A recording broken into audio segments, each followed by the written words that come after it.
Chapter 6. Steele ran a hand over his face, rubbing his tired eyes and covering a yawn. After the arrest, he had been thrown into a large cell with a dozen others who had been captured by the police raid, so sleeping had not been an option. Fortunately, the night had already passed its midway point when he had been arrested, but still he was feeling quite weary. No longer was he in a cell now. Early in the morning, he had been one of the first to be taken out by some officers and brought to this room. Absently, he gazed about the unremarkable interrogation room, his eyes stopping to take a closer look at his reflection in the two-way mirror on the wall in front of him. Not only did he feel tired, he looked it as well. His grey eyes were bloodshot, and the skin around his eyes had taken a darker hue. He yawned again and ran a hand roughly through his black hair, using the mirror to give the strands some kind of styling. His hair never did what it was told, without spray though, and the straight strands fell about his face as they pleased. Perhaps I should get a haircut, he mumbled to himself, looking closer at his hair that was now nearly reaching his shoulders. The thought left his mind as soon as it came, and he looked back around the room, taking a deep breath. The area was uniformly square, with nothing aside from the table and chairs at the centre of it. He shifted in his seat uncomfortably. His backside was starting to go numb from sitting in the metal for so long. After being brought from the cell, he had been happy that things were moving along, but since then at least 2 hours must have passed by as he sat doing nothing. Reeves making him wait like this was his way of making a point. The detective was not happy. That much was obvious, and likely he was seriously considering bringing the full extent of the law down on Steele. A slight smile came to his face. Steele had studied the legal system during his application to join the Eden Police Service, before his life had gone to hell, so he knew there was very little Reeves could do in this situation. The door opened and an angry-looking Reeves stomped into the room, looking like he had had as much sleep as Steele.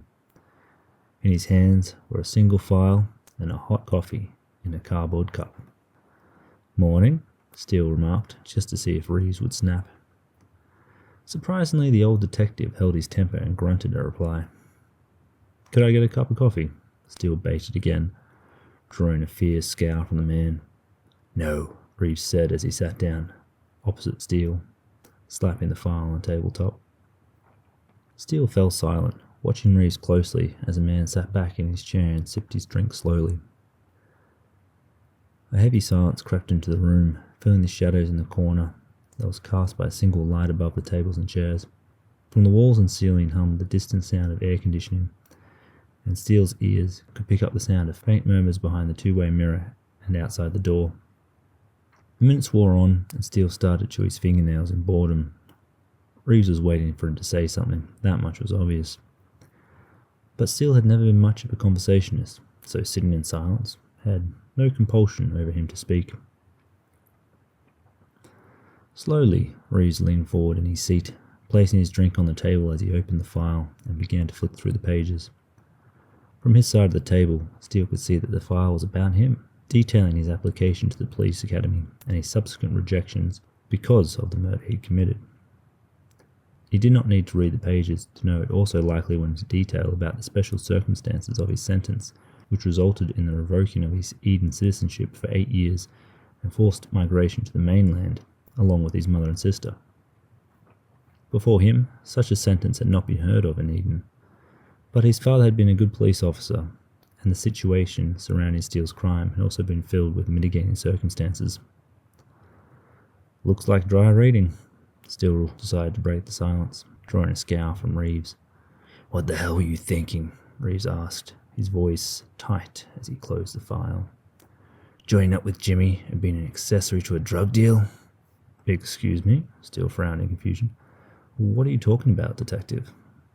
"Don't give me that," Reeves snapped. "I'm sorry, officer, but I think you made a mistake," Steele continued. "Last night I was just taking a walk when I saw lights and a bunch of people. I went over to get a close look when the police showed up and arrested me." "Cut the crap," Reeves roared, getting to his feet irritably and turning to the mirror. "The recordings are switched off. No one's listening, Steele." "Really?" Steele scoffed, hardly believing the detective's word. Taking a deep breath, Reeves tapped on the glass, and the other side of the two-way mirror became illuminated, allowing Steele to see into the other room. The person who had turned the lights off left through the door, leaving the room used for viewing and recording empty. "Satisfied?" Reeves asked, turning back to Steele. Curiously, Steele got to his feet and walked over to the window to peer through. He had never actually seen one of the recording rooms on the other side of the glass and looked about it with some interest. The other room was quite small, with recordings and videoing devices stacked along the wall opposite the closed door. There was also a small desk and chair on the side of the mirror, but most of the limited space was empty for people to stand and watch the interrogations taking place. "Well," Reeves pressed, drawing Steele's attention, "good enough for you to speak seriously?" "How'd you convince your boss to do this?" Steele asked curiously. "That's not important," Reeves said, his tone still gruff. "Now, you tell me what the hell you think you were doing with Jimmy and Clara." "Getting money?" Steele shrugged, moving slowly back to his seat. "And it was just Jimmy, not Clara." "You're a goddamn idiot," Reeves snapped, his voice raising. "What would your father think you acting like this? What would your mother and sister think of this?" "They're all dead, Reeves," Steele replied swiftly, his eye rising slightly. "They don't care." Reeves let out a sigh and ran a hand over his face. "Criminal affiliation, drug possession with intent to distribute, criminal accessory, and illegal firearm possession," Reeves said seriously. "Those are some of the charges you'll be facing." "Come on, Reeves," Steele sighed. "There's a reason why no charges have been made yet. All the evidence is circumstantial, with no way of connecting me directly to the drugs or weapons. You might be able to threaten some small-time crooks into accepting a plea bargain in the face of those charges, but that would never hold up in the court of law. You know that as well as I do. Like I said before, I was just in the wrong place, wrong time, and I don't have any idea who this Jimmy and Clara people are." "You want to stick to that?" Reeves asked seriously. "Only high-paid lawyers will be able to spin that in the court that way." "Knox has some wealthy friends that will be willing to do him a favour, I'm sure." Steele shrugged. "I don't like the idea of asking for help again, but I doubt I'll need to ask." Reeves narrowed his eyes and crossed his arms before his chest. "So, unless you're planning on pulling out your mole in the company just so you can solidify your charges, I won't be going to prison," Steele stated, watching Reeves' reaction very closely. "But you're not going to do that. Jimmy and Clara aren't worth it, and I'm certainly not. My guess is you're in for the long run, and plan on taking out the board members, if you can. No way you'll waste your trump card on a pair of associates and me." "My mole?" Reeves scoffed, crossing his arms across his chest. "You think we have an undercover officer in the company? Past performance indicates that undercover operations do not work very well. The last few agents the police implemented ended up dead. You said as much when we talked upon your arrival to Eden." "If you say so," Steele shrugged, a slight smile on his face. Reeves fell quiet, and the silence returned to the small room. "Perhaps I should ask you again, Steele," Reeves said with some pause. "Are you interested in working with me?" "No," Steele said flatly. "I'm not going to help the legal system that failed my family." Reeves let out a deep breath and rested heavily back in his chair, running a hand over his face again and drinking from his cup. "I won't try and force you," the old detective said, standing up and gathering the file before starting towards the door. "Come on, I'll get you a coffee and then you can leave." A flicker of a frown came to Steele's face, but he stood up and followed the detective from the interrogation room. The exit led into a hallway before turning to the main space, where the detectives all had their desks and office spaces. To one side of the main room was a large kitchenette, and Reeves made for it around the outside of the desks. Steele followed, curiously looking across the desks to the people working, some doing small interviews whilst others worked on their computers and talked on the phone. None of them really gave Steele and Reeves much notice, and they moved into the kitchen without a word to the other detectives. They were all overworked and underpaid, running on caffeine to track down leads before it went cold. The smell of stress and frustration lingered on the conditioned air and reminded Steele of the time he had gone to visit his father at work. That was a different time, a different building, but it felt the same. It tastes terrible, Reeves said as he poured some dark coffee into a cardboard cup and handed it to Steele. But it'll wake you up. Thanks, Steele said simply, taking the drink and sipping the hot liquid. Milk? No. By the way, Steele, Reeves turned a serious expression towards him. You get arrested again, and you'll be on your own. Understood? Of course, Steele replied. Get out of here, kid. Reeves motioned over his shoulder to the other end of the large room. I think Knox is here to pick you up. Goodbye, detective. And thanks for the coffee, Steele said simply, turning away before speaking back over his shoulder. I'll keep an eye on your undercover officer for you. Like you know what you're talking about, Reeves scoffed irritably. It doesn't take a genius to figure it out. Honestly, I'm surprised I survived this long. Steele called back and Reeves had nothing more to say. From the kitchens, the desks led into an area in front of several elevators, and Steele pressed the button to summon the lift. A few minutes later, the elevator arrived and a door opened with a chime. Several people walked from the compartment before Steele entered with few others.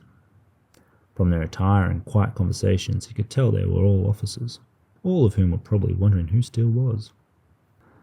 All suspects were likely brought up to this floor of the building via a back elevator, so as not to cause any fuss, and to keep things conducive for working. So it was reasonable that they thought he had come to talk with a detective about something particular. Regardless of what the officers thought, none of them asked him any questions, and the elevator ride to the main entrance was completed in relative silence. The doors slid open with another chime, and he followed the passengers into a large reception hall, where a huge circular administration desk sat in the centre, its chairs occupied with a dozen clerks speaking with visitors and performing their duties. As soon as he walked out into the surprisingly grand hall, Steele concluded that he must be in the police headquarters in Central. Due to the rain, late hour and route the squad car had taken last night, he only guessed at which police building he had been brought to, along with the others who had been arrested. The headquarters had been his initial guess, and it came as no surprise as he walked through the hall. Spotting Knox chatting to one of the clerks at the front desk, he adjusted his path to meet his friend. Without a call of greeting, Steele continued to sip his black coffee and wandered over to Knox without his friend noticing. The woman Knox was talking to stopped laughing as Steele approached, trying to compose herself and appear professional. She was about to greet him when Knox turned around and spotted him. Steele, I was just talking about you. Knox smiled, seeming very relaxed as he turned back to the clerk. Mel, this is my good friend Steele. I hope you weren't saying too much, Steele remarked, his eyes going from Knox to the woman and back again. Can we get out of here? It's been a long night. Sure, nodded Knox, turning an apologetic look to the clerk. Well, my dear, we'll have to continue this delightful conversation some other time. Perhaps I could call you sometime? Oh, of course. Mel smiled, quickly grabbing a piece of paper, wrote a number on and handed it to Knox. Call me. So long. Knox smiled back and joined Steele, who was already walking towards the door. I take it Reeves called you?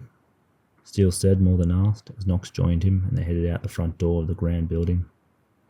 Yeah, this morning, Knox replied, his tone changed from when he was talking to the clerk, as if he had become a completely different person. He was not happy either. Steele mumbled an agreement and stopped at the base of the wide stairs that led down from the entrance, glancing up and down the street. The road was busy as always, and the sidewalks filled with people. The day was overcast and grey, locking in the moisture from last night's rain, and making the air heavy with humidity. Where are you parked? Steele asked as Knox took the lead along the footpath. This way, Knox said as they walked and turned down a flight of stairs that led into an underground parking lot. It was rough finding a park here at this hour as well. I was making circles around the levels for a good 15 minutes before I snagged one. Were you waiting long at the reception desk? Steele wondered thoughtfully. A little while, shrugged Knox.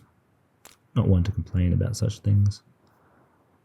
The grey light of the morning was taken away by the dank shadows of the parking structure. Cold puddles of water sat in the corner, and the pale light flickered intermittently. Most of the parking spaces were filled, with only a few dozen drivers searching for a spot, and the sound of dripping water echoed off the hard surfaces. They followed the stairs down a few more levels before Knox led the way to his car, taking off swiftly and driving up the ramps to the street level. One of the circling drivers lunged upon the empty space like a hawk diving on its prey, his eagerness nearly causing him to smash the side mirror of one of the parked cars. "I'm surprised Reeves released you so quickly," as they drove from the parking structure and into the heavy traffic. "Did you try and blackmail you into becoming his snitch again?" "Yeah," Steele replied, eyeing his friend closely and wondering. "He couldn't have charged me without the case being thrown out anyway. Although the cops arrested a lot of people, because the drugs were thrown in the water and the guns were dropped, the evidence was minimal. I'm surprised he showed up at the deal at all." "Yeah, I guess it would come as a shock," Knox agreed, keeping his eyes on the road and not noticing Steele's suspicious glance. "First Clara interrupting Jimmy, then Reeves. Things could have gotten ugly." "Clara wasn't a surprise," Steele remarked, grabbing Knox's attention for a second before he focused on the road once more. "Really?" Knox wondered, his voice a bit tense. "Why is that?" "Because Jimmy is a moron," Steele answered, noticing that Knox seemed to relax a little bit. "He was doing a deal on Clara's turf. It was only natural that she'd learn of it. Don't you think?" That makes sense," Knox nodded slowly, his lips tight. Steele smiled slightly, guessing the reason behind his friend's hesitance. It did not bother Steele, though. He considered relieving Knox's anxiety, but in the end he kept his mouth shut and his thoughts silent. Things would reveal themselves in time. "Has Clara been released from custody yet?" Steele asked, drawing Knox's attention again. "Do you know?" I would think so," Knox shrugged. "If you were released so swiftly, it would be reasonable to think that both Clara and Jimmy were as well." "Good," Steele nodded seriously. "In that case, let's go have a chat with Clara." "What?" Knox looked at in surprise, before looking back to the road in front of them. "You seriously want to go and speak with her? You were working with Jimmy the other night. I doubt she would have missed that small detail." "Do you think she'll just shoot me on sight?" Steele asked curiously. "That's entirely possible," Knox said seriously. "I think I'll risk it," Steele decided after some thought. "Let's go and see her now." Knox looked at him with a deep frown before he sighed and shrugged. "All right," he said slowly, his frown lingering. "What's there to be worried about?" Steele asked. "You've got my back, right, Knox? Just like I have yours." "Yeah, of course," Knox said seriously. "It's just—" Knox's words were cut short as a car suddenly cut across in front of them, forcing him to slam on his brakes and swerve slightly to the side to avoid the crash. "Moron!" Knox yelled, pushing his hand at the centre of the wheel so the horn of the car blared angrily. "Where the hell did you learn to drive, idiot? Can you believe this guy?" Steele smiled slightly as Knox continued to swear at the driver in front of them and vent his annoyance. "Let's get some food on the way, though," Steele decided, though Knox barely heard him, still grumbling about the reckless driver. Steele rubbed his tired eyes as he watched the city fly by as they drove along the freeway. Clara would likely put up an angry front when he met her, but she was not so rash as to put a bullet in his head before they exchanged words. True, it was a gamble going to see Clara, but Steele was not that concerned. The deck of cards was already stacked in his favour. Or so he believed.